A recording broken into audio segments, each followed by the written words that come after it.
আসসালামু আলাইকুম। আমি কল্পনা বৃষ্টি, মম কল্পনা কিচেনে আপনাদের স্বাগত। আশা করি আল্লাহর অশেষ মেহেরবানিতে আপনারা সবাই অনেক ভালো আছেন।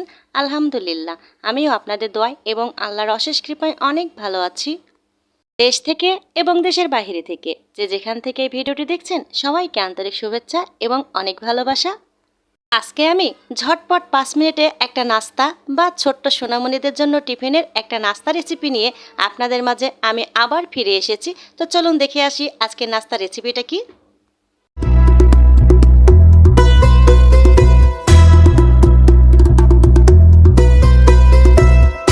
ঝটপট 5 মিনিটে নাস্তা বানাতে এখানে আমি 3 পিস পাউরুটি নিয়ে নিয়েছি, আর এই যে দেখুন একটা ডিম নিয়ে নিয়েছি। এই দুইটা জিনিস দিয়েই আজকে আমি ঝটপট ছোট্ট সোনামণিদের জন্য টিফিন একটা বানিয়ে দেখাবো।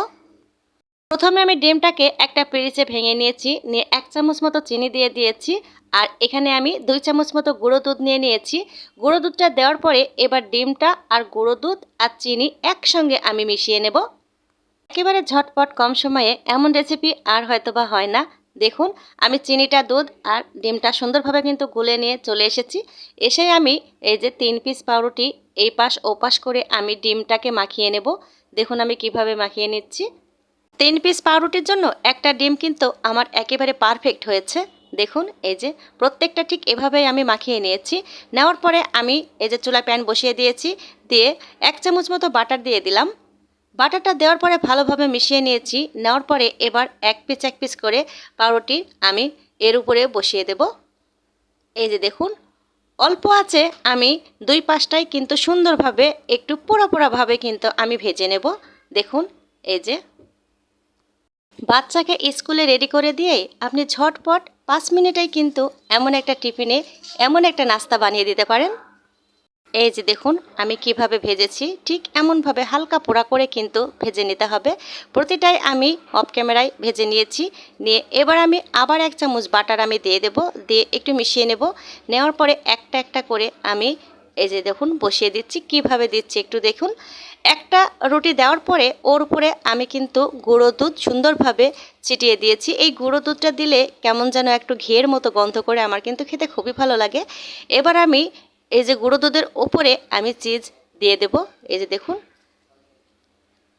চিজটা সুন্দর করে চারিপাশটা একেবারে এক সমানভাবে দিয়ে দিতে হবে। আমি এখানে মজারেলা চিজ ব্যবহার করেছি। যে কোনো সুপার শপে গেলেই আপনারা বললেই আপনাদেরকে বের করে দেবে। ঠিক একইভাবে প্রথমটার মতোই আমি আবার 1 চামচ দুধ দিয়ে ওপরটাকে সুন্দরভাবে মিশিয়ে নেব। নেওয়ার পরে এবার আবার এর ওপর দিয়ে সমানভাবে কিন্তু আমি চিজটা ছিটিয়ে দেব। দেখুন প্রত্যেকটা সাইডে কিন্তু লাগতে হবে, তাহলে কিন্তু দেখতেও ভালো লাগবে আর খেতেও ভালো লাগবে। এই যে দেখুন আমি কিভাবে দিচ্ছি, ঠিক এইভাবে চিজগুলো চারিদিক দিয়ে ছিটিয়ে দিতে হবে। এবার সব লাস্টে উপরেরটা দিয়ে এই যে দেখুন আমি কিভাবে দিয়ে দিচ্ছি। ঠিক এইভাবে দেওয়ার পরে বাদবাকি যে চিজটুকু আছে আমি ওর উপরে সুন্দরভাবে ছিটিয়ে দিয়েছি। দেওয়ার পরে ঢাকনা দিয়ে ঢেকে রাখবো 5 মিনিট। এই যে ঢাকনার উপরে একটা ছিদ্র আছে, সেই ছিদ্রটাকে একটা লবঙ্গ দিয়ে অবশ্যই আপনারা সিল করে দেবেন, যেন বাতাসটা বাইরে বের হতে না পারে। এই যে দেখুন কেমন হয়েছে বন্ধুরা, অসাধারণ দেখতে হয়েছে, খেতে যে কি দারুণ হয়েছিল। আর চিজের গন্ধ আর বাটার আর গুঁড়ো দুধের গন্ধটা তো আমি বলতে পারবো না, এত মজার হয়েছে। ফ্লেভারটা খুব ভালো লাগলো। চটপট 5 মিনিটে এমন একটা নাস্তা যদি আপনাদের বাচ্চারা পায় তাহলে বলুন আর কি লাগে। বাচ্চারা কিন্তু খুবই খুশি হয়ে যাবে। বিকেলের চায়ের সঙ্গেও কিন্তু দারুণ যায় এই রেসিপিটা। একবার আপনারা বানিয়ে খেয়ে দেখবেন, কেমন হয়েছিল অবশ্যই জানাবেন। দেখুন দেখতে কিন্তু কি ইয়ামি লাগছে, খেতে যে কি দারুণ হয়েছিল আমি বলে বোঝাতে পারবো না।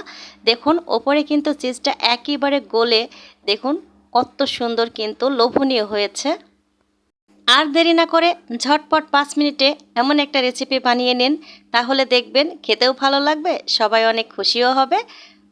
5 মিনিটে এমন একটা রেসিপি বানাতে হলে কি করতে হবে, অবশ্যই আমার ভিডিওটি না টেনে সম্পূর্ণ ভিডিও দেখে এমন একটা রেসিপি বানাতে হবে, তাহলে দেখবেন একেবারে বাচ্চারা প্রচণ্ড পরিমাণ খুশি হয়ে যাবে।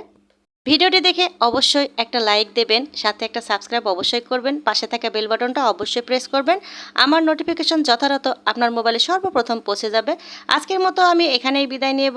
সবাই ভালো থাকবেন, সুস্থ থাকবেন, নিজেকে সুস্থ রাখবেন। আবার আমি আগামীতে নতুন কোনো রেসিপি নিয়ে আবার ফিরে আসবো। আল্লাহ হাফেজ, আসসালামু আলাইকুম।